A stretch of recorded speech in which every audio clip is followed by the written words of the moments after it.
kita masih berbau. Jadi baunya pindah dari tempat keluar ke tangan. Tangan kita otomatis, tangan kiri kita juga yang udah kita pakai air, nafas kita pakai air, juga ada baunya. Coba lagi lah, kita pakai air lagi. Ini di luar pakai sabun ini mah, di luar pakai sabun. Nah nggak tahunya baunya masih ada di tangan kiri kita. Pertanyaannya adalah sah nggak istrinya kita atau udah dianggap bersih belum? Bersih belum? Bersih. Udah bersih, udah bersih. Itu tinggal baunya doang. Artinya kalau kita udah pakai sabun masih bau juga, ya udah beres. Yang penting udah, ya kecuali kalau kita pakai sabun itu di alkohol, tinggal udah baunya segala yang hilang. Nah ini kalau kita di mana-mana nggak ada sabun, katanya pas kita cium tangan kiri kita masih bau, udah beres. Itu mungkin bawaan makan banyak dari kemarin. Makan udah 3 hari, keluar merah-merah, keluar merah, pas dia cebok tangannya masih bau, beres. Kenapa? Karena rasa sama warna udah hilang. Tapi emang afdolnya itu pakai sabun. Kalau dulu kan nggak ada sabun. Nah, kalau dulu ada sabun, kadang-kadang dia kagarin pakai debu, kadang-kadang dia kagarin pakai pasir. Yang penting hilang baunya, yang penting dikasih aja hilang. Itu berarti namanya istinja. Beres, istinja pakai air. Kalau pakai air cukup 1 sentokan. Kalau udah yakin hilang rasa bau dan warna, beres juga. Cukup 1 air. Kalau yakin semuanya hilang, maka udah beres. Istinja kita dianggap suci. Kemaluan kita dianggap suci. Apakah kubur dan kubur? Nah sekarang pakai batu. Sekarang istijma. Di sini pertanyaannya, boleh tidak istijma kebibiannya di kebatangannya? Agak bisa. Jadi bagaimana syarat boleh pakai batu? Ini tadi kalau memang keluarnya persis dari lubang kencingnya, ada apa-apa kebatangan. Kalau dia merah juga persis keluar dari bulunya, ada apa-apa ke pantat-pantatnya. Kalau apa-apa ke pantat-pantatnya agak bisa. Tapi bisa istilahnya pakai baju. Nah udah. Sekarang orang pada nanya, bagaimana kalau istilahnya pakai daun? Pakai daun? Nggak bisa. Daun itu nggak bisa nyerap najis. Daun itu nggak bisa nyerap najis. Bagaimana kalau istilahnya pakai tisu?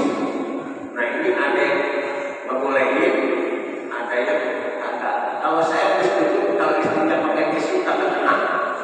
Karena tisu itu sumbernya bukan tanah. Yang boleh istilahnya pakai batu yang bersumber dari tanah.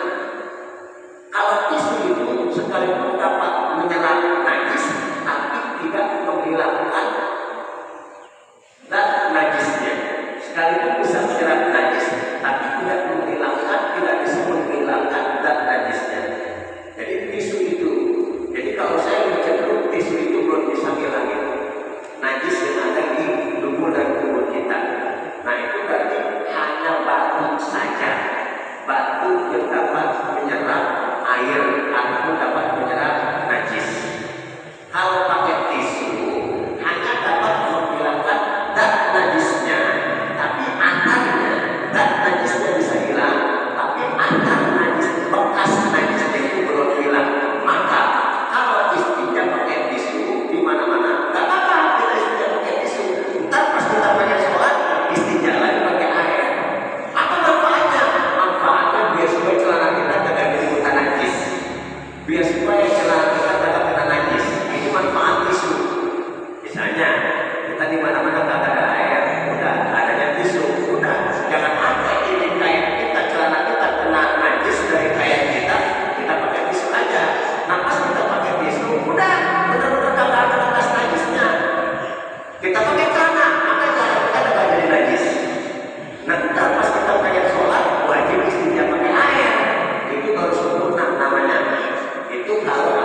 itu satu kata, satu fungsi, satu tujuan, intinya menghilangkan najis yang keluar dari salah satu dua jalan, kubur atau dubur.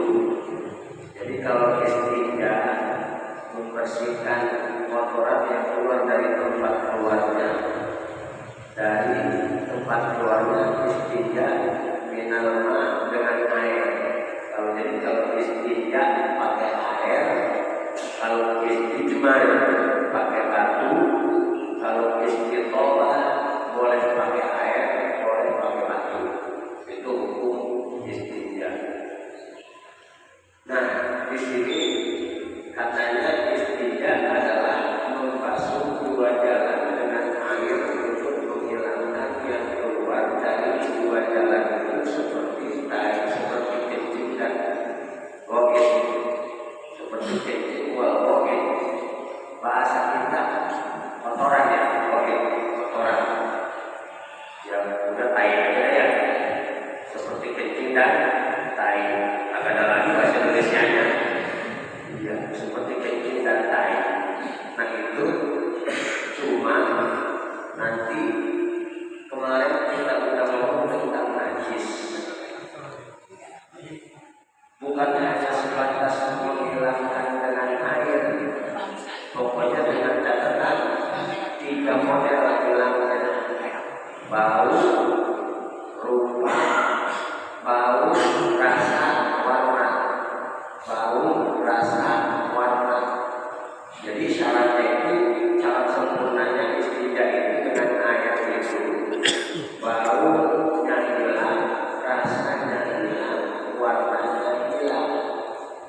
Nah kalau dua yang hilang tersisa satu, masih dianggap sudah bersih. Terutama kalau kita buang air besar.